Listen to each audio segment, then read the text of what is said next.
MSF5, it's offer review, and we're going to talk a little bit about Tauna's departure.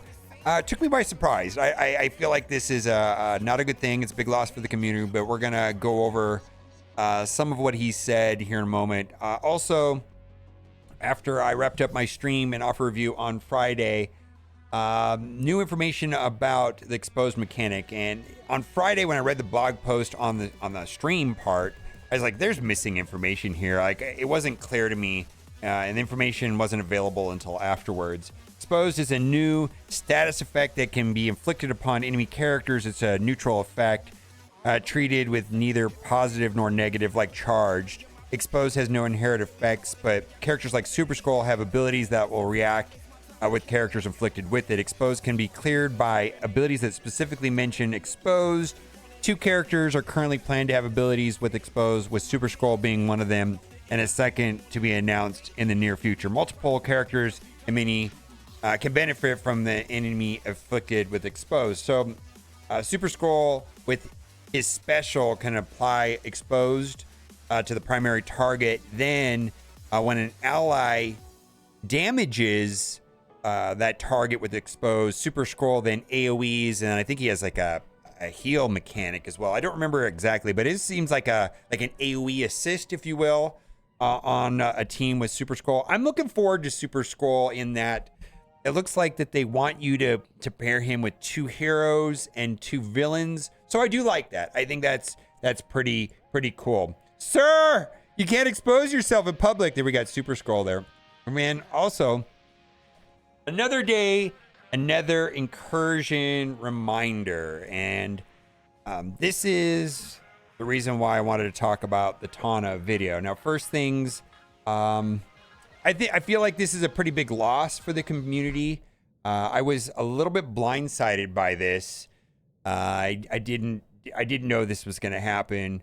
I did get a chance to talk to him for about 30 minutes today, and he looks like he's found a good home making Lord of the Rings. I know a lot of people play Lord of the Rings, and I will put a link to his video if you want to keep up with Tauna. He's going to continue making Lord of the Rings videos.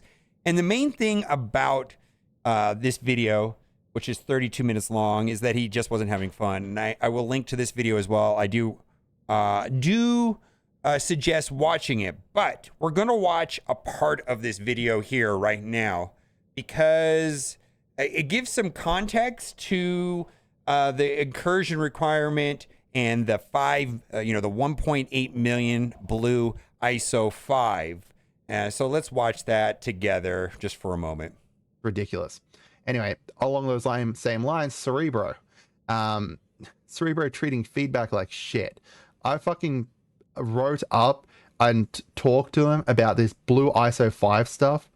And I said, this blue ISO-5 stuff, this is super inequitable for anyone who was not online at a certain time. They are missing out on 1.8 million blue ISO just because they weren't online during a time where you fucked it up. And, what I got back was snark. What I got back was, it doesn't matter. And I said something along the lines of, hey, what was it? Something along the lines of, the perspective is, the perception is that you guys aren't going to fix this or anything, and it was different because of the Summer of Thunder, because this time the whales are missing out on this stuff, while last time it was everyone. And what I got told was sometimes perception is a personal choice. Like, not even like, trying to explain it or anything like that. And I was like, okay, so what's the difference between this and the Summer of Thunder then? And he's like, I don't have the bandwidth to explain that to you, but to start with, the marquee stuff, marquee character as opposed to ISO. So then I went on a massive tirade about it, and we've had this previously discussed as well. It's just the company never listening, the CM team, being snappy back at me. I Archangel and Laurie, not really, but Cerebro, yeah. He shows up once every, couple months to shit all over our feedback, and that's really it. All right. He's a great guy beyond that, but in regards to, bootlicking the decisions from the company, he's, you know, number one. And yeah, the blue ISO-5 stuff, they haven't compensated that or anything like that. It's ridiculous. That's another big reason as to why, because, you know, it's just showing that their whole, back to the whole, you know, not being able to follow through with what they've previously said. They don't care about the game being equitable at all. ISO.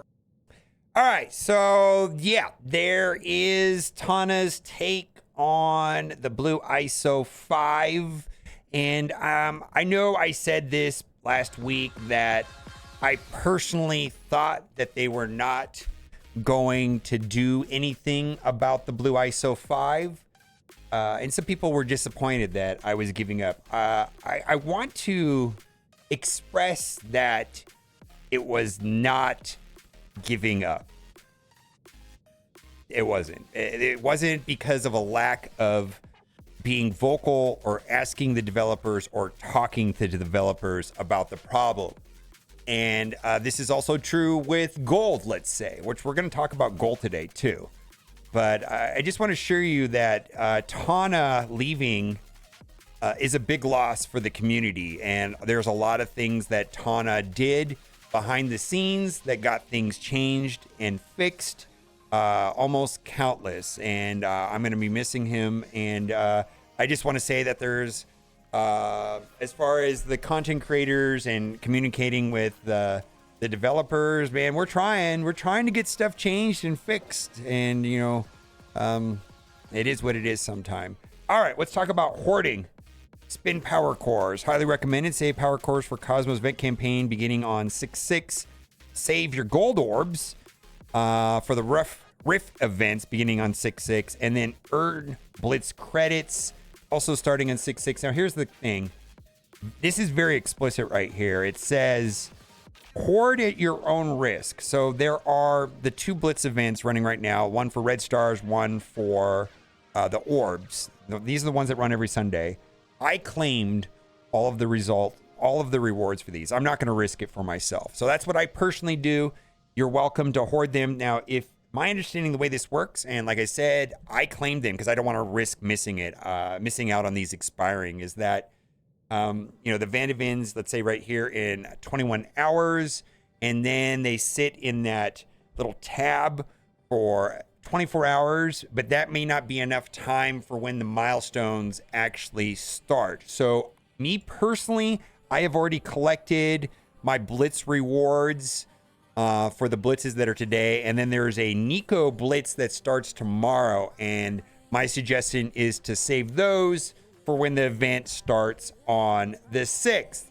Gold Orb 2 is a must. And I agree with this. We need a new Gold Orb. Or Gold Orb 2, just like they updated the Milestone Orbs. They need to update the Gold Orbs. For example, new Gold Orb or Gold Orb 2. The rarest drop should be no less than 10 million gold, kept at the lowest drop rate of 0.25, while the current 3 million drop rate should be changed to no less than 4% mark, and the 1% million should be moved to the 7% spot. And they can move on. A lot of posts today about gold. Yet another gold post. I'm a returning player. Left last February-ish because of reasons. Remember, at the end of the day, the game is fun. I like Marvel. I agree with that. Feeling the gold shortages got up to level 90 so far. And holy hell, I'm broke! Seemed like something that illustrates this is that when I left, I was on the verge of zeroing out training mats. Now, after returning, I'm literally drowning in training mats. Almost as many as the giant mountain I had and others had around initial game launch. So, yeah. And then need more gold. Just got to level 95 and I barely have the gold to upgrade the new teams. I'm still working on Masters of Evil because we have to hoard gold orbs or spend gold on some silly milestones. Please Scopely give us more ways to get gold. And my personal take on this gold thing is that this is not necessarily, well, it is a function of inflows. But the reason why it feels so bad is that, let's say there is a net uptick on a monthly basis of gold inflows that is not offsetting the amount of outflows. If you're trying to go to gear tier 17, gear tier 18, that's a massive amount of gold that's gone there. The cost to take a character from level to 90 to 95 is 4.3 million. And so That's 4.3 million, not for just for the new characters that are being released, but you have to go back and do the older characters too. So it's a massive, massive shortfall of gold. And I would say that the gold economy has never been worse in this game. I cannot remember a time where the gold economy felt this bad in the history of Marvel Strike Force. We need to talk about login streak mechanic, and I'm not going to read all of this, but I like what they say here, that basically they missed the login, and the penalties for missing the login streak are so terrible that they're basically penalized for an entire 7 days, that they don't want to continue playing the game anymore, and that feels very punishing, and I agree with that. This is a post that I largely disagree with on some levels, not everything, but there's parts of it I disagree with. X Factor and Dark Hunters, unfinished teams. So I think that there are two issues, and I want to separate them. I agree that X Factor and Dark Hunters were and are underwhelming. So that's a separate issue. And a lot of people said, well, they're underwhelming because they were incomplete teams. I personally like the idea of teams having flexibility and being incomplete. I really like the two-man. I like the way that Hela and Zombie Iron Man are a two-piece. I like the idea of Cersei and Icarus being a two-piece. I like Spider Weaver and 2099. I like incomplete teams. I feel at times that when we're given a cookie cutter team, it's hard to do anything with them. And I'm talking about like Black Order, Infinity Watch. And in some degree, I actually think that the Horseman teams have some flexibility to move characters around. And quite often on the Horseman teams, we remove one character and put something else there. I'm thinking about like Darkhold. Oftentimes Scarlet Witch doesn't get used, something else goes there. And I like that. I like the flexibility more than having a cookie cutter formula. So if they wanted to add, the other members, X Factor and Dark Hunters, and it still remained flexible enough to theorycraft, I'd prefer that than having, here's your Black Order, here's your Infinity Watch, and it's done. But yeah, these teams are underwhelming right now. And then lastly, I want to read this just for, I wish I had this more perspective myself. I largely like to complain. I'm here for the salt. Am I the only one who really doesn't care? I'm an endgame player. Playing Christian raids, still enjoy the game because I simply do not care and don't get bothered by the shit that happens. I'm a very light spender. Been playing for years and years, but I still enjoy the game. Why does everyone get so wound up about stuff? It's standard now to expect things that have been happening of late. I'm not backing Scopely at all. I appreciate that you said that. I think they're horrendous.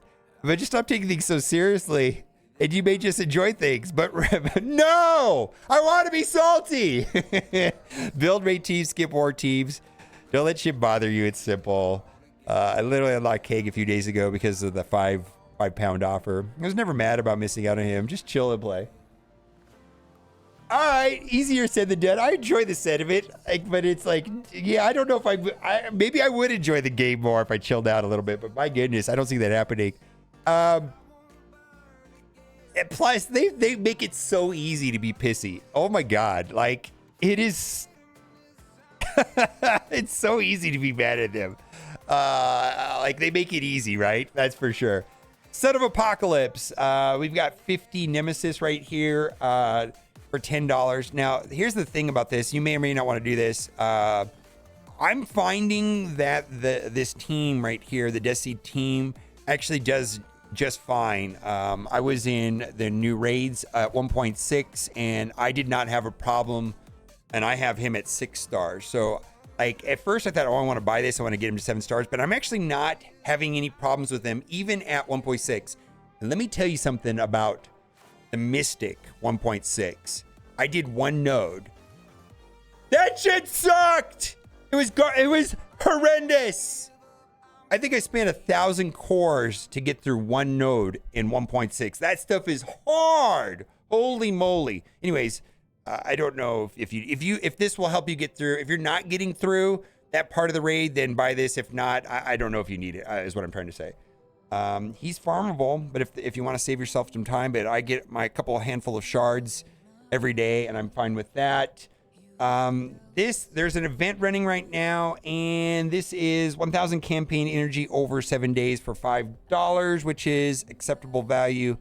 And then for some reason or another, these are like the character unlock offers. Typically there's a $30 offer and a $10 offer, but on this particular one, I only see the $10 offer. And then lastly, what does it say here? Players, how do I GAT my horsemen and still only take 20 characters into DD6? Scopely, that's the neat part.